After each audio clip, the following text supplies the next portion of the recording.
اگر لوگ آپ سے متاثر ہو رہے ہیں تو تکبر نہ کرو، شکر ادا کرو اپنے رب کا جس نے آپ کے عیب چھپا کر آپ کو لوگوں میں معزز بنا رکھا ہے۔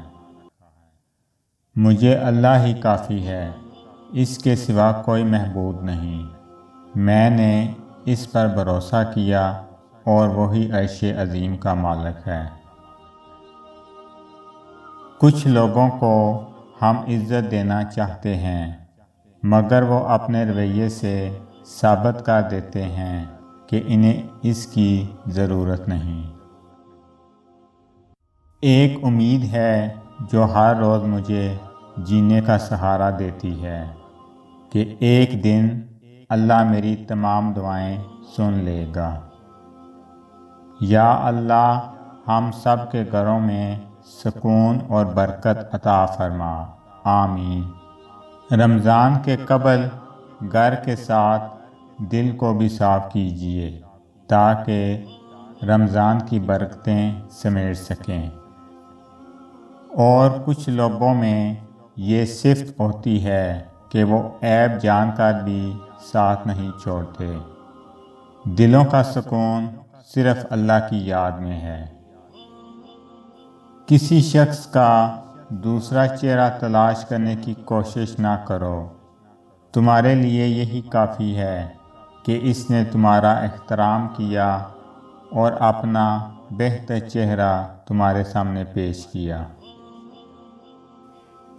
ٹوٹی ہوئی چیز ہمیشہ پریشان کرتی ہے، جیسے دل، نیند، بھروسہ اور سب سے زیادہ کسی سے لگائی ہوئی امید۔ اے اللہ ہمیں رمضان المبارک کے لیے سلامت رکھ اور رمضان المبارک کو ہمارے لیے رحمت بنا، آمین۔ سوچنے والوں کی دنیا والوں کی سوچ سے بہت مختلف ہے۔ قبر کی پہلی رات سخت ترین رات ہوگی۔ یا اللہ ہمیں عذاب قبر سے بچا، آمین۔ یا اللہ میں تیری رحمت کے صدقے اپنے سب گناہوں کی معافی چاہتا ہوں۔ کسی کا سکون چھین لینے کا کفارہ عبادت کر کے ادا نہیں کیا جا سکتا۔ جو شخص ہدایت کی طلب میں قرآن مجید پر غور و فکر کرتا ہے اس پر جنت کا راستہ واضح ہو جاتا ہے۔ بہت مجبور ہوتے ہیں وہ لوگ جن کا اپنا گھر نہیں ہوتا۔ یا اللہ ہر کرایہ دار کو اپنا گھر نصیب فرما، آمین۔ کچھ لوگ آپ سے اتنی ہی محبت کرتے ہیں جتنا وہ آپ کو استعمال کر سکتے ہیں۔ جہاں ان کا مفاد ختم ہو وہاں ان کی محبت بھی ختم ہو جاتی ہے۔ دنیا کے ہر میدان میں ہار جیت ہوتی رہتی ہے مگر اخلاق کی کبھی ہار نہیں ہوتی اور تکبر کی کبھی جیت۔ اچھے لوگوں کی یہی خامی ہوتی ہے کہ وہ سب کو اچھا سمجھ لیتے ہیں۔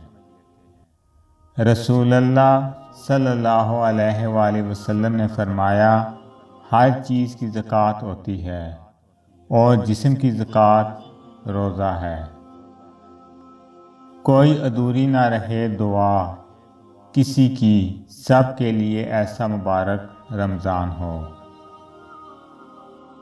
خوف خدا دیکھنا ہے تو مسلمان کا دیکھ، جو روزے میں وضو کا پانی منہ میں لے کر بھی پیتا نہیں ہے۔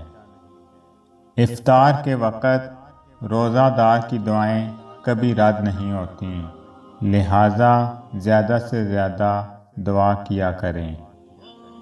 اگر آپ کو میری یہ ویڈیو اچھی لگے تو میری ویڈیو کو لائک کریں اور زیادہ سے زیادہ شیئر کریں۔ میں اسی طرح آپ کے ساتھ خوبصورت اسلامی اقوال لے کر آؤں گا۔ اللہ تعالیٰ آپ سب پہ اپنا خصوصی کرم فضل فرمائے، آمین۔ السلام علیکم ورحمۃ اللہ وبرکاتہ۔